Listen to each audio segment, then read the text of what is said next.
Selamat datang di Juta Kata FM. Kali ini kita akan membahas topik besar yang berjudul Perjudian di Indonesia. Antara sejarah, moral, dan ekonomi. Perjudian merupakan aktivitas yang melibatkan taruhan uang dengan hasil yang tidak pasti. Perjudian telah menjadi bagian dari sejarah manusia sejak zaman purba. Di Indonesia, praktik perjudian telah ada sejak berabad-abad lalu, mengalami pasang surut seiring pergantian zaman dan dinamika sosial politik. Dalam video ini, kita akan menelusuri jejak sejarah perjudian di Indonesia, mulai dari masa kerajaan hingga era modern, serta menganalisis berbagai aspek terkait, termasuk dampak sosial, ekonomi, dan regulasi. Masuk ke bab 1, mari kita menapaki jejak sejarah perjudian di Indonesia. Perjudian di Indonesia bukanlah fenomena baru.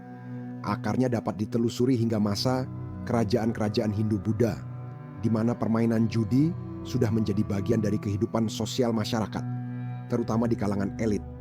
Namun, bentuk perjudian saat itu jauh berbeda dengan yang kita kenal sekarang. Pada masa kolonial, perjudian benar-benar semakin marak. Pemerintah kolonial Belanda mendirikan kasino dan rumah judi untuk kalangan penjajah dan pribumi yang kaya. Tercatat ada beberapa nama lembaga perjudian pada masa itu. Meskipun sulit dilacak secara detail, umumnya lembaga perjudian kala itu terafiliasi dengan perusahaan-perusahaan Belanda dan perkumpulan sosial eksklusif. Berikutnya kita masuk ke bab 2, tentang lahirnya undang-undang dan dilema moral yang terkait dengan perjudian di Indonesia. Seiring dengan tumbuhnya kesadaran nasional, perjudian mulai dianggap sebagai ancaman terhadap moral dan kesejahteraan masyarakat. Pemerintah Indonesia yang baru merdeka kemudian mengeluarkan sejumlah undang-undang untuk membatasi dan akhirnya melarang segala bentuk perjudian. Ditetapkannya Undang-Undang Nomor 7 Tahun 1974 tentang penertiban perjudian menjadi tonggak sejarah pelarangan resmi perjudian di Indonesia. Kami merangkum setidaknya ada 3 alasan pelarangan perjudian ini. Di antaranya adalah alasan moral, alasan sosial, dan alasan ekonomi. Perjudian dianggap bertentangan dengan nilai-nilai agama dan moral Pancasila. Perjudian dapat merusak tatanan sosial, memicu kriminalitas, dan menimbulkan masalah keluarga. Selain itu, perjudian juga dianggap sebagai kegiatan yang bersifat konsumtif dan tidak produktif. Kemudian lanjut ke bab 3, mari kita mengingat tentang perjudian berupa undian berhadiah di masa lalu yang berkedok sosial. Meskipun dilarang, perjudian tetap eksis dalam berbagai bentuk. Salah satu bentuk yang paling populer adalah undian berhadiah. Pada era 1990-an, pemerintah sempat mengeluarkan izin untuk penyelenggaraan undian berhadiah yang dikelola oleh yayasan sosial. Tujuannya adalah mengumpulkan dana untuk kegiatan sosial. Namun, praktik ini kemudian mengundang gejolak karena dicap masyarakat yang kontra sebagai kegiatan perjudian. Contoh kasus ini adalah undian SDSB. Ya, ini adalah salah satu contoh undian berhadiah yang populer pada masa itu. SDSB adalah undian sumbangan dermawan sosial berhadiah yang diluncurkan pada masa pemerintahan Presiden Soeharto. Meskipun bertujuan untuk mengumpulkan dana sosial, namun banyak yang menganggap undian ini sebagai bentuk perjudian yang terselubung. Apapun bentuknya, ini telah menjadi fakta sejarah bahwa Indonesia sempat memiliki lembaga perjudian resmi kala itu. Sekarang, mari kita masuk ke bab 4 untuk melihat negara lain yang mengelola dan melegalkan judi. Di banyak negara maju, perjudian telah dilegalkan dan diatur secara ketat. Negara-negara seperti Singapura dan Hong Kong berhasil memanfaatkan pendapatan dari sektor perjudian untuk membiayai pembangunan infrastruktur, pendidikan, dan kesejahteraan masyarakat. Contohnya kasino Marina Bay Sands di Singapura yang menggunakan pendapatan dari kasino untuk membiayai pembangunan rumah sakit, sekolah, dan fasilitas publik lainnya. Kemudian juga Hong Kong yang mendanai proyek-proyek infrastruktur besar seperti pembangunan bandara dan kereta bawah tanah, menggunakan pendapatan dari lembaga perjudian yang dikelola secara resmi dan ketat. Lalu bagaimana dengan Indonesia yang faktanya banyak penjudi, padahal Indonesia tidak menyediakan lembaga perjudian yang resmi? Mari kita bahas dalam bab 5, dilema Indonesia antara moral dan ekonomi. Indonesia masih menghadapi dilema akut tentang bagaimana cara menyeimbangkan antara nilai-nilai moral dan potensi ekonomi dari perjudian. Di satu sisi, pemerintah ingin menjaga nilai-nilai agama dan moral masyarakat.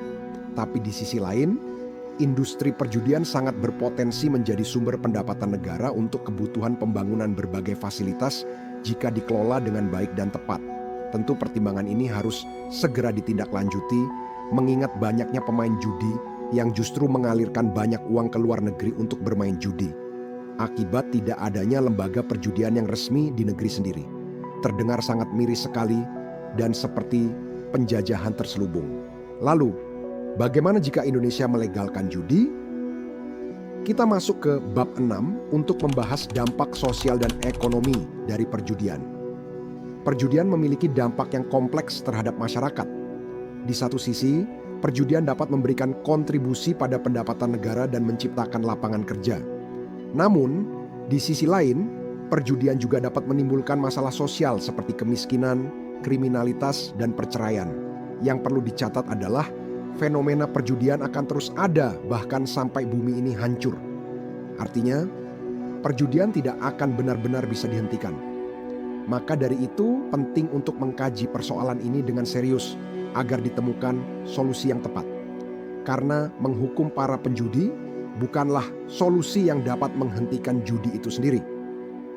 Bayangkan jika negeri ini menyediakan wahana berupa lembaga perjudian resmi. Setidaknya uang dari penjudi di negeri ini tidak sampai bocor atau berpindah tangan ke luar negeri. Bahkan jika dikelola dengan baik, maka pendapatan ini bisa digunakan untuk membangun fasilitas-fasilitas publik, misalnya seperti sekolah gratis dan rumah sakit gratis. Sekarang kita masuk ke pembahasan tentang fenomena togel di Indonesia pada bab 7, di mana persoalan togel selalu menjadi dilema antara kebiasaan yang telah menjadi tradisi dan tantangan terkait dampak negatif yang ditimbulkannya. Walaupun dampak negatifnya tidak seburuk judi online jenis slot. Nanti kita bahas slot setelah bab ini. Togel atau toto gelap merupakan bentuk perjudian yang paling populer di Indonesia. Akarnya bisa ditelusuri jauh sebelum kemerdekaan, bahkan hingga masa kolonial. Togel memiliki daya tarik tersendiri bagi masyarakat karena dianggap sebagai cara cepat untuk mengubah nasib. Togel diminati oleh masyarakat dengan tingkat pendidikan dan ekonomi yang sangat beragam. Mereka melihat togel sebagai bentuk permainan hiburan murah dan harapan untuk mendapatkan uang dengan cepat, semacam iseng-iseng berhadiah. Pemain togel tidak terbatas pada usia tertentu, mulai dari remaja hingga lansia, dengan berbagai macam tujuan dan motivasi. Ada yang bermain untuk menghasilkan uang banyak dengan cepat, ada yang bermain untuk mendapatkan penghasilan harian atau bulanan, dan ada juga yang bermain seperti layaknya investor saham, mengembangkan modal kecil menjadi besar. Selain mencari keuntungan finansial, banyak pemain togel yang termotivasi oleh kepercayaan akan keberuntungan, ritual, dan angka-angka tertentu yang dianggap membawa hoki. Bahkan kegiatan ini telah menjadi hobi yang tidak dapat ditinggalkan oleh sebagian orang. Faktanya, pemain togel tidak pernah benar-benar musnah di Indonesia. Karena walaupun banyak yang mengalami kerugian, tetap ada juga yang terbukti mendapatkan penghasilan dari togel. Karena togel termasuk ke dalam jenis permainan peluang yang sebenarnya bisa dipelajari, terutama jika teman-teman memahami metode Algofinder. Maka sangat jelas terlihat bahwa ada algoritma tersembunyi di dalam jutaan angka acak pada togel. Silahkan cek deskripsi untuk mendapatkan info lengkap tentang Algofinder, atau Anda bisa mempelajari materi khusus expert part 1 sampai part 5 di channel ini. Sekarang mari kita lanjutkan dulu pembahasan berikutnya di bab 8 tentang dua raksasa perjudian modern yang paling populer di Indonesia, yaitu perbandingan antara togel dan slot. Permainan togel dan slot merupakan dua jenis permainan yang sangat jauh berbeda, namun sama-sama populer di Indonesia. Togel menawarkan peluang menang yang lebih kecil, namun dengan hadiah yang lebih besar, sedangkan slot menawarkan pengalaman bermain yang lebih interaktif dengan berbagai fitur bonus. Keduanya memiliki resiko kecanduan yang tinggi, namun mekanisme permainan dan peluang menangnya sangat berbeda. Simak baik-baik penjelasan tentang perbedaan mendasar antara togel dan slot dalam hal mekanisme permainan dan juga peluang kemenangannya berikut. Yang pertama, kita bahas togel terlebih dahulu. Kemenangan dalam togel diatur berdasarkan undian, di mana angka yang keluar pada undian togel bersifat acak dan tidak dapat dimanipulasi oleh bandar. Togel memiliki potensi keuntungan yang besar. Meskipun peluang menangnya kecil, namun hadiah yang ditawarkan bisa sangat besar. Kemudian, dari segi elemen keterampilan, para pemain togel dapat menggunakan strategi dan analisis statistik untuk meningkatkan peluang menang, salah satunya menggunakan metode Algofinder. Perlu diingat bahwa togel memiliki resiko tinggi. Karena sifatnya yang sangat acak, maka resiko kekalahannya juga sangat tinggi.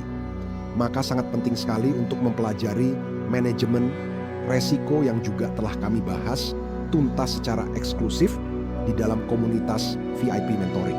Sekarang mari kita lanjutkan untuk membahas permainan slot yang merupakan permainan terpopuler sekaligus menjadi pelopor judi online di Indonesia. Kemenangan dalam permainan slot ditentukan oleh perangkat lunak, mesin slot menggunakan algoritma yang telah diprogram untuk menentukan hasil permainan.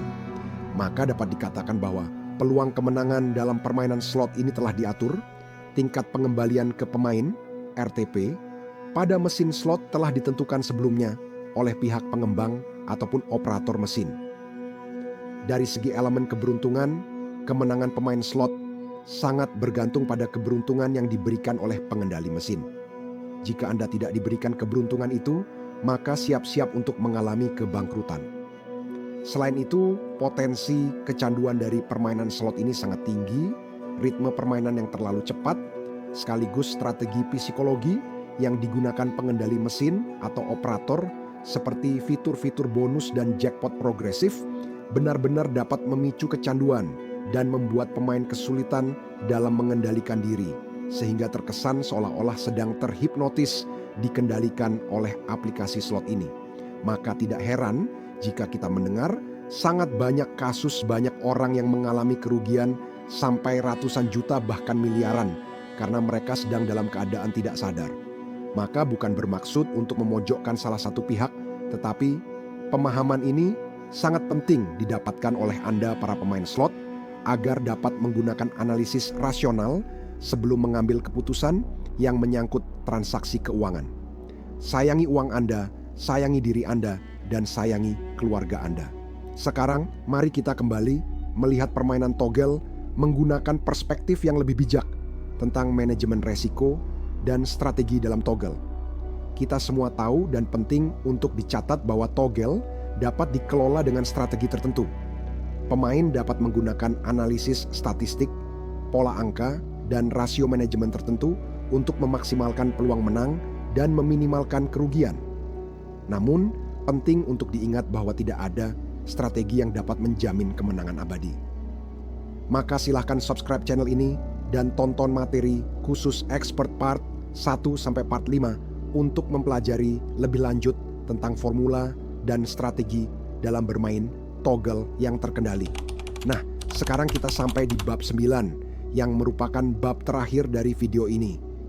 Di bab ini, kita akan menyinggung tentang regulasi perjudian di Indonesia yang masih menjadi dilema besar sekaligus tantangan di masa depan. Pemerintah Indonesia terus berupaya untuk memberantas dan memerangi segala bentuk perjudian yang ada. Namun, tantangannya sangat besar, terutama dengan adanya perjudian online yang semakin marak. Pertanyaan mengenai legalisasi perjudian tertentu, seperti kasino atau lotre, terus menjadi perdebatan. Perjudian di Indonesia memiliki sejarah yang panjang dan kompleks. Pelarangan perjudian didasarkan pada pertimbangan moral dan sosial. Namun, di sisi lain, legalisasi perjudian di negara lain menunjukkan potensi ekonomi yang besar. Indonesia perlu mencari solusi yang tepat untuk mengatasi dilema ini dengan mempertimbangkan aspek moral, sosial, dan ekonomi secara komprehensif. Pelarangan total terhadap perjudian mungkin tidak efektif dalam jangka panjang. Oleh karena itu, perlu adanya pendekatan yang lebih komprehensif dan berbasis data untuk mengatasi masalah perjudian di Indonesia. Sebelum video ini berakhir, saya memiliki beberapa pertanyaan yang penting untuk kita renungkan bersama. Bagaimana kita dapat menyeimbangkan antara kepentingan ekonomi dan nilai-nilai moral dalam mengatur perjudian? Apakah pemerintah seharusnya melegalkan dan mengatur perjudian, termasuk togel dan kasino? Apakah legalisasi perjudian adalah solusi yang tepat untuk Indonesia? Jika iya, bagaimana cara mengatur dan mengawasi perjudian agar tidak menimbulkan dampak negatif? Silahkan jawab di kolom komentar jika Anda merasa terpanggil untuk menanggapi video ini dengan bijak. Sebagai catatan akhir, saya ingin menyampaikan bahwa informasi dalam video ini bersifat umum dan tidak dimaksudkan sebagai panduan atau ajakan bermain judi. Setiap individu bertanggung jawab atas keputusan yang mereka ambil. Video ini hanya memberikan gambaran umum tentang perjudian di Indonesia. Untuk pemahaman yang lebih mendalam, diperlukan penelitian lebih lanjut dan analisis yang lebih komprehensif. Data dan fakta yang disebutkan di atas perlu diverifikasi lebih lanjut melalui sumber-sumber yang kredibel. Sekian dan terima kasih. Sampai jumpa di video berikutnya. Subscribe, like, komen, dan share jika video ini bermanfaat. Salam logis, salam realistis.